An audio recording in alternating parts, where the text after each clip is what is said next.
এই ঘটনাটো হ'ব নালাগিছিল, কিন্তু আজি আমি গম পাইছোঁ যে এই ঘটনাত হতাহতিত ইয়াত দুগৰাকী কাৰ্বি লোক প্ৰতিবাদী লোক তাত নিহত হৈছে আৰু লগতে পুলিচ আৰক্ষী কৰ্মীও বা প্ৰশাসনৰ লোকো তাত আহত হৈছে। এই গোটেই ঘটনাক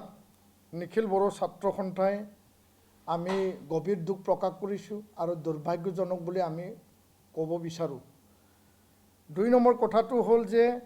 এই দুৰ্যোগৰ সময়ত নিখিল বড়ো ছাত্ৰ সন্থা বড়ো ৰাইজ কাৰ্বি ৰাইজৰ লগত আৰু কাৰ্বি আংলঙত বসবাস কৰা সকলো জনজাতি ৰাইজ খিলঞ্জীয়া অসমীয়া লগত আমি এই দুৰ্যোগৰ সময়ত আমি থিয় দিছোঁ আৰু সদায় শিখ শিডিউলৰ অস্তিত্বৰ কাৰণে শিখ শিডিউলৰ ভূমিৰ কাৰণে ট্ৰাইবেল বেলেঞ্চ ব্লকৰ ভূমি ৰক্ষণাবেক্ষণৰ কাৰণে আমি সদায় ডিমা হাছাও কাৰ্বি আংলং BTC আমি একেলগে কাম কৰি যাম আৰু অসমৰ খিলঞ্জীয়া ভূমিপুত্ৰ খিলঞ্জীয়া অসমীয়াৰ অস্তিত্ব ৰক্ষাৰ কাৰণে একেলগে আমি থিয় হোৱাটো সেই সময়ৰ আহ্বান বুলি আমি ক'ব বিচাৰোঁ। কিন্তু এটা কথা আমি স্পষ্ট কৰিব বিচাৰিছোঁ, প্ৰতিবাদ কৰিবলৈ যাওঁতে বা প্ৰতিবাদৰ যি পৰিৱেশ পৰিস্থিতি যাতে কোনো কাৰণত হিংসাৰ ৰূপ নলয়, আইন যাতে হাতত তুলি নলয়, তাত যাতে ভাইলেন্স কোনো কাৰণত নহয়, প্ৰতিটো আন্দোলন শান্তিপূৰ্ণ প্ৰক্ৰিয়াৰে গণতান্ত্ৰিক প্ৰক্ৰিয়াৰে হ'ব লাগে, তাকে আমি কামনা কৰোঁ। আৰু এই ঘটনাটো হ'বলৈ কিয় পালে? এই ঘটনাটো যোনটো আমি বিবেচনা কৰিছোঁ, আমাৰ যিখিনি অবজাৰভেশ্যনত আমি দেখিবলৈ পাইছোঁ যে 13 দিনকে দীঘলীয়া যি এটা গণতান্ত্ৰিক যি এটা হাংগাৰ ষ্ট্ৰাইক আছিল, তেওঁলোকৰ অনশন আছিল, শান্তিপূৰ্ণ যি অনশন, সেই অনশনটো চৰকাৰখনে অসম চৰকাৰে হওক কাৰ্বি আংলং চৰকাৰে হওক যি ধৰণে গুৰুত্ব দিব লাগিছিল সেই গুৰুত্বটো দিয়া আমি দেখিবলৈ পোৱা নাই। আৰু শেষত আহি 13 দিন পাৰ হোৱাৰ পিছত 22 তাৰিখে আবেলি 4টা বজাত আলোচনা হ'ব, কাৰ্বি আংলঙৰ মুখ্য কাৰ্যবাহী সদস্যৰ উপস্থিতিত আলোচনা হ'ব, সেই কথাটো আমি জানিব পাৰিছোঁ। কিন্তু তাৰ আগতে ৰাতিপুৱা 3টা বজাত অনশনকাৰী লিংচন ৰংফাৰৰ নেতৃত্বত যিখিনি 7 গৰাকী অনশনকাৰী আছিল, 13 দিনকে তেওঁলোকে শান্তিপূৰ্ণ অনশনত বহিছিল, তেওঁলোকক জোৰ জবৰদস্তিকে তাত পুলিচ হতুৱাই তেওঁলোকক ৰাতিপুৱা 3টা বজাত উঠাই লৈ গৈছিল আৰু পিছলৈ কোৱা হ'ল যে তেওঁলোকক শাৰীৰিক অসুস্থতাৰ বাবে তেওঁলোকক উঠাই লৈ গৈছে।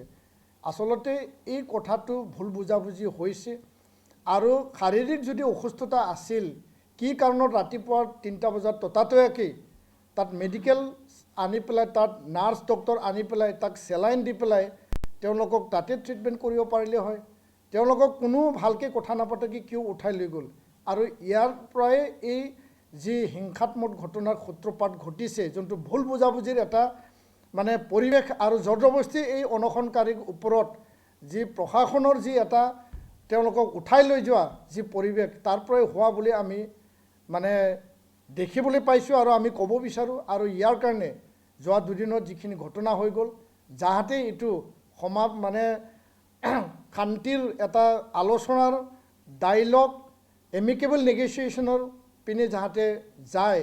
আৰু অনশনকাৰী আন্দোলনকাৰী প্ৰতিবাদকাৰী যি PGR VGR ভূমি সংৰক্ষণ আৰু তাত নিৰাপত্তাৰ কাৰণে ইয়াত মানে সুনিশ্চিত কৰাৰ কাৰণে তেওঁলোকে যি প্ৰতিবাদত নামিছিল, সেইটো মানে মান্যতা দি পেলাই অসম চৰকাৰ কাৰ্বি আংলং চৰকাৰে অতি শীঘ্ৰে আলোচনাত তেওঁলোকে বহিব লাগে আৰু আলাপ আলোচনাৰ মাজেদি শান্তিপূৰ্ণ এটা গণতান্ত্ৰিক প্ৰক্ৰিয়াৰ মাজেদি যাহাতে এই যি তেওঁলোকৰ দাবী, যি ন্যায্য দাবী, যি অধিকাৰ, এই অধিকাৰৰ প্ৰতি যাহাতে সন্মান জনাই পেলাই যাহাতে মীমাংসা ওলায়, তাকে আমি কামনা কৰিছোঁ। আৰু সমান্তৰালভাৱে BTC শিখ শিডিউলে হওক, কাৰ্বি আংলঙে হওক, ডিমা হাছাওৱে হওক, জনজাতিসকলৰ যোনটো অস্তিত্বৰ কাৰণে ৰক্ষাৰ কাৰণে আৰু ইয়াত থকা খিলঞ্জীয়া অসমীয়া ভূমিপুত্ৰৰ কাৰণে যি অস্তিত্বৰ কাৰণে এই যে শিখ শিডিউলটো গঠন কৰা হৈছিল জনজাতিৰ স্বাৰ্থত আৰু ইয়াত থকা ভূমিপুত্ৰ লোকসকলৰ স্বাৰ্থত, সেই স্বাৰ্থটো বৰ্তমান পৰ্যায়ত কোনোবা নহয় কোনোবা পিনি মানে ডাইলুট হৈ গৈছে নেকি? বা যিসকল শাসক যিসকল চৰকাৰত আছে তেওঁলোকে নিৰাপত্তা দিয়াত তেওঁলোকে এই অধিকাৰটো সুনিশ্চিত কৰাত ক'ৰবাত নহয় ক'ৰবাত বিফল হৈছে নেকি তাৰে প্ৰতিফলন হোৱা আমি এই যে ঘটনা সেই ঘটনাটো আমি দেখিবলৈ পাইছোঁ